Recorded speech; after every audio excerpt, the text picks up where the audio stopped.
Jadi aneh sekali kalau orang mau dilihat pengabdian, kecintaan, kemerdekaan alam pikir para siswa sekarang dipotong hanya karena hasil tes. Pengabdian panjang ini harus diperhitungkan.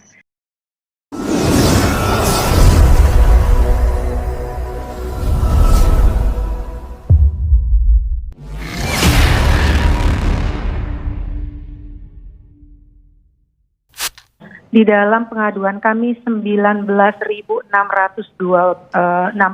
pengaduan, dan kita sudah tutup pengaduan itu, menunjukkan angka yang sama. Jadi 1,27% dari yang lulus dari afirmasi yang ada sekarang.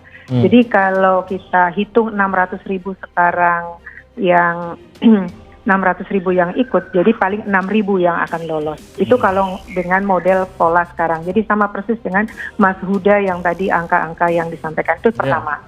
Kedua, bahwa ini rekrutmen ini sangat tidak berkeadilan. Jadi PGRI itu ingin kembali kepada Permenpan nomor 18. Zaman kemarin, pada waktu pertama kali PPP 3K disampaikan, kami diundang oleh Bapak Presiden dan dilanjutkan dengan dialog. Jadi saya akan mengajak dan saya memohon dengan segala hormat untuk dapat berdialog dengan Pak Menpan, karena kami dialog-dialog panjang itu melahirkan sebuah formasi yang luar biasa bagus, di mana angka sekarang ada satu yang dipakai, yaitu 100% untuk afirmasi sertifikasi. Itu usulan kami dahulu. Jadi benar kata Mas Huda tadi, bahwa seharusnya sekarang adalah yang berkeadilan. Jadi aneh sekali kalau orang mau dilihat pengabdian, kecintaan, kemerdekaan alam pikir para siswa sekarang dipotong hanya karena hasil tes.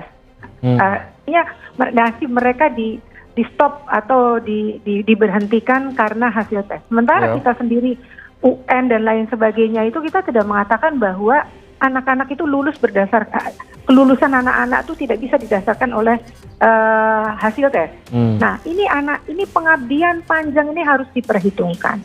Jadi di luar yang skema-skema yang tadi, ya, kami di samping afirmasi ingin diperbaiki, kami juga ingin ada semacam tadi, bagaimana misalnya pengalaman kerja, portofolio, kinerja, atau penghormatan kepada para guru. Jadi ini dulu pernah diselesaikan, pernah yang kemudian hasilnya K2 yang kemarin lulusan K2. Beberapa hal itu adalah hasil diskusi panjang kami, dialog kami dengan Pak Menpan. Dan saya berharap Pak Menpan ini pasti saya tahu orang sangat baik, dan jangan hanya nanti mendengar dari bawahnya, ya, yang dari bawahnya itu ngomongnya sangat tidak enak kalau di Twitter di mana-mana. Saya menahan diri untuk tidak mengatakan sesuatu. Tapi hari ini darurat darurat buruh. Sampai hari ini Indonesia sampai di sini adalah jasa para honorer juga yang puluhan tahun mengabdi.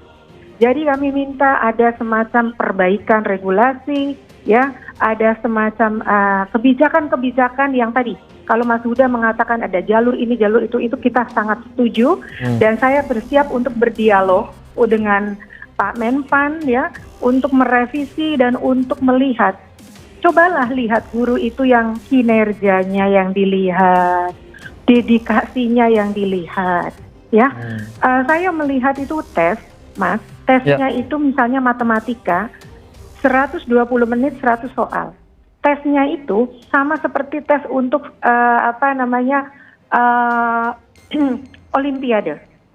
Olimpiade matematika. Olimpiade matematika. Jadi saya bilang jangan terlalu banyak gimmick, jangan terlalu banyak basa-basi. Ini selalu dikatakan bahwa bagaimana anak didik kita bisa maju kalau gurunya pintar. Saya balik bertanya, seberapa besar penghargaan kepada guru untuk membuat Indonesia seperti ini? Ya, jadi harus ada rasa empati yang dalam atas perjuangan mereka memerdekakan alam pikir. Di dalam masa pandemi ini, kan selalu dikatakan bahwa harus anak-anak masuk sekolah. Siapa yang di sana? Kalau bukan guru honorer. Siapa kalau bukan guru honorer yang menenangkan anak-anak, yang membesarkan jiwa mereka, yang mengajak mereka belajar, bukan kemudian memecahkan soal-soal Olimpiade. Enggak. Ya. Gitu. Ya. Jadi itu yang namanya kisi-kisi berbeda banget dengan apa yang disoalkan. Jadi Baik. kami itu memberikan pelatihan 4 bulan lebih, itu berbeda banget. Jadi bukan itu soalnya.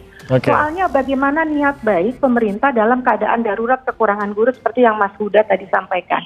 Jadi Oke. saya mendukung apa yang dikatakan Mas Huda dan mari kita sama-sama berdialog menyelesaikan persoalan ini.